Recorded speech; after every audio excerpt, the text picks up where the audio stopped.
hire Gen Z. They don't know what work actually means. Now hiring baby boomers only. Thanks. I was on the Dr. Phil show, and it gets crazier. Companies and boomers around the country are not hiring Gen Z, and they're blatantly discriminating against them. Look at this sign. This was from the Dollar Tree, and since then, the manager has been fired. But she says, I apologize for closing again. My 2 new cashiers quit because they said their boyfriends couldn't stand here for their entire shift. Don't hire Gen Z. They don't know what work actually means. Now hiring baby boomers only. And this business owner just went on national television and said the exact same thing, that they don't even hire Gen Z anymore. Are you hiring Gen Z in the workplace? Apparently 40% of employers are not hiring Gen Z, and it's all based on entitlement. Besides a lot of the lack of experience that some people have, some interviewees have actually showed up with their parents. For a lot of these interviews that are online, a lot of these people have just completely declined turning on their camera, and just their body language in interviews was completely off. They avoided eye contact, they couldn't shake hands. We do have a little bit of slang, so they were using that during the interview, and it was completely unprofessional. Good day, everyone. Today we're diving into a hot topic: why boomers are hesitant to hire the Gen Zs. It's a workplace showdown between 2 generations with completely different views on work, communication, and career growth. So is Gen Z really the problem, or are the boomers just stuck in their way? Let's break it down. First up,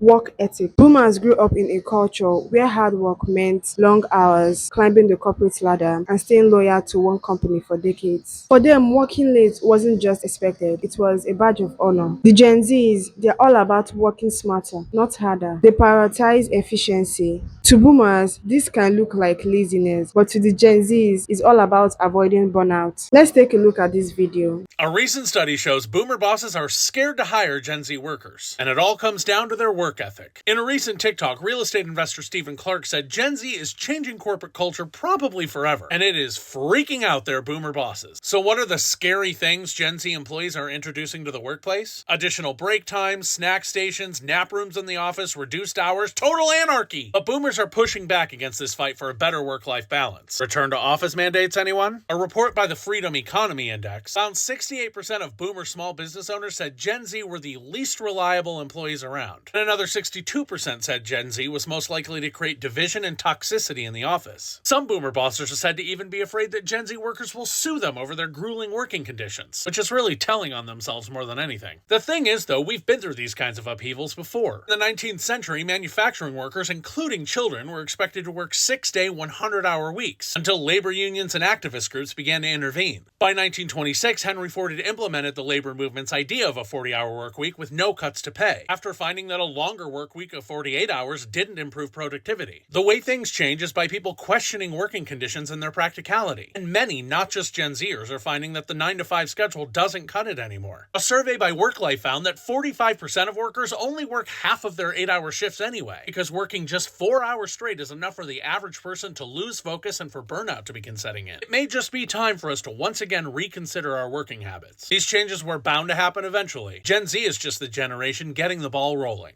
Technology is another big divider. Boomers had to adapt to digital tools in their careers, while the Gen Zs grew up with them. This makes Gen Z more comfortable with AI, automation, and remote works, which many boomers still struggle to embrace. Some employers see Gen Z resilience on tech as lack of interpersonal skills. But from the Gen Z perspective, why waste time on something that can be automated? This difference often leads to miscommunication in the workplace. Let's take a look at this video. I disagree with this point of view when it comes to the discussion of Gen Z coming into the workplace, that my perspective as a tech worker is making them seem a lot like boomers. Boomers grew up without electronics being a part of their everyday life. Most of them didn't have the opportunity to learn it and now have the privilege to say they don't need to learn it, as wrong as they may be. Millennials such as myself, we very commonly are in the tech industry, many of us without formal education, and most of us grew up with at most one computer per household. Many of us were forced into troubleshooting for a lot of our own issues, sometimes with the help of our Gen X relatives. Gen Z, in comparison, actually grew up in households where there was at least one computer per household. Every person that's Gen Z knows a QWERTY keyboard and how to use it. A lot of boomers haven't even used a keyboard. Gen Z has used the internet. Some boomers still haven't. With boomers, it feels like I never had the opportunity to learn this, so I probably don't need it. With Gen Z, it feels like they had the opportunity but didn't want to. Attitude towards authority and job loyalty. Boomers value hierarchy and respect for authority. If a manager gives instructions, they expect compliance. But for the Gen Zs, not so much. They are more likely to question decisions, challenge outdated policies, and seek jobs that align with their values. This come across as entitlement to some boomers, but for Gen Zs, it's all about workplace fairness and transparency. They don't stay in jobs they hate, which frustrates employers who expect long-term loyalty. For example, a Gen Z worker questions why a company have a strict dress code for remote jobs, and the boomer bosses sees it as disrespectful. Let's take a look at this video. When it comes to like the communication style of Gen Z, it's like they are quick to ask questions and they question everybody and everything, which I think sometimes in the corporate spaces, folks aren't always ready for that. Like, especially a baby boomer.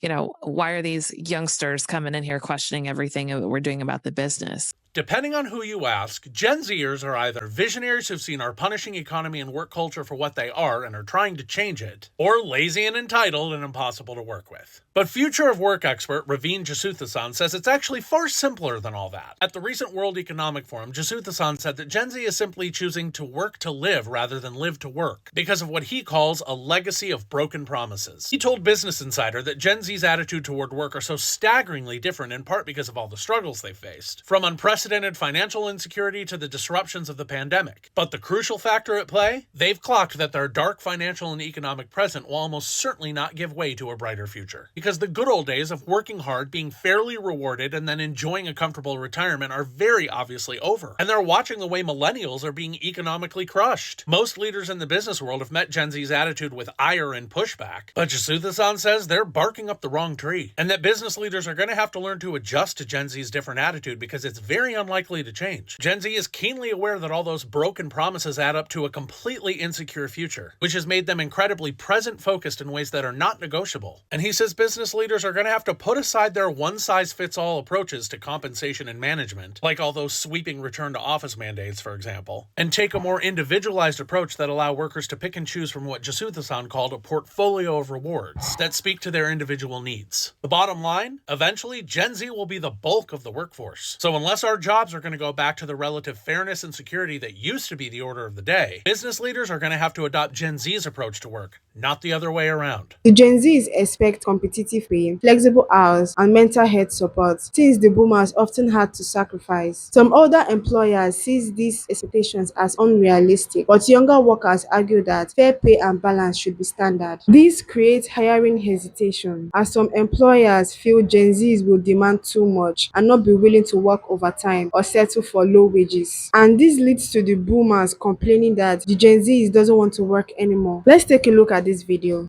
Y'all, I hear all the time how entitled Gen Z is, so obviously I had to click on this article about whether or not Gen Z is asking for too much in the workplace. Apparently, Gen Z has really unique attitudes and expectations, so I wanted to understand what those were. The first super unique expectation they have was around compensation. And y'all, let me tell you that I was shocked to learn that 46% of Gen Z considers salary the top factor when considering a new opportunity. I'm sorry, but why are they like this? No other generation is worried about salary as an important factor when considering a job. And of course, this entitled group wants flexibility at work. They want to make work fit around their lifestyle and not the other way around. Y'all are unhinged. Because us millennials don't care about flexibility at all. What even is work-life balance? Gen Z are having their work ethic questioned. Most boomers don't know what it's like to work 40 plus hours a week and still not be able to afford a house. Baby boomers who bought a 4-bedroom home and a brand new Cadillac convertible off of a $30,000 a year salary won't be able to understand Gen Z's gripe with the 40-hour work week. It's no secret that Gen Z often gets flack for being lazy. Earlier this month, Jodie Foster complained that they don't show up to work until 10:30 a.m.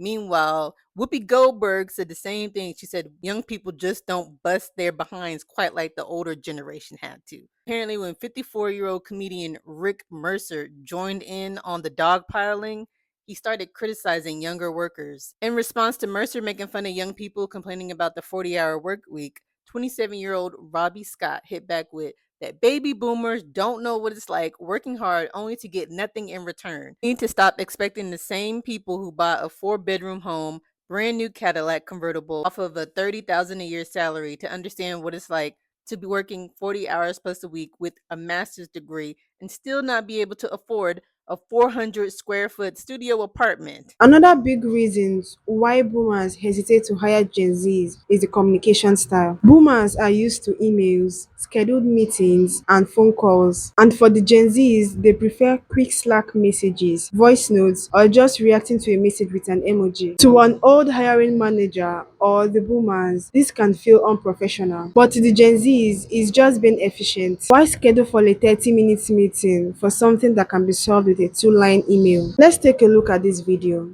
Am I the only one who thinks how we insanely evolved as a society with our communication style in technically no time? Especially when it comes to businesses and their customers. Though some people might still struggle with that. But hear me out. My grandparents preferred face-to-face conversations and phone calls. For them, a personal touch was everything. Then my parents, well, they love their emails. They just emailed me photos from their trip to Italy. Then came my generation.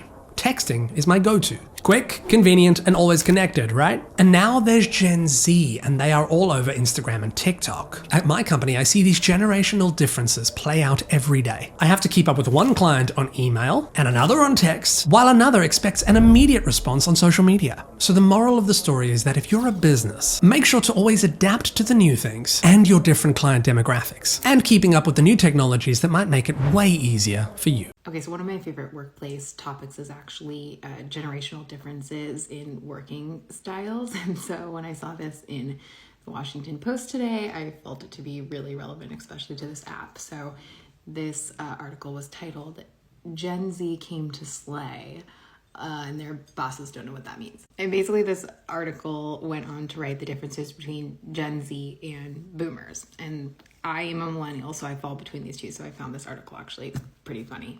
Okay, so basically it starts out talking about the differences between these two workers, someone who was interviewed who's 23, and then the boomers that she works with. And so this woman, John B, goes on to talk about how the biggest confusion of workplace communication for her and the boomers is emojis. And in particular, she kind of gave a reference. So there's this one here that basically says, she said a senior engineer once asked what she meant when she responded with a Slack emoji coupled with the finger emoji with the fire. Social value and company culture. The Gen Zs want their workplace to align with their social values, whether it is diversity, sustainability, or ethical business practices. If a company doesn't meet their standards, they are quick to call it out or quit. For boomers, this can seem overly idealistic. They grew up in a time when work is work and personal beliefs didn't mix up with business. These cultural differences often create workplace friction. So is Gen Z really the problem, or the boomers are just resistant to change? The truth is, workplaces are evolving and both sides have valid points. Gen Z brings innovation, efficiency, and a fresh perspective, while boomers brings experience, discipline, and structure. The best workplaces will be the ones that find a middle ground. What do you think? Are the boomers too rigid, or does the Gen Z need to adjust their expectations? Drop your thoughts in the comments. Thanks for watching. Bye.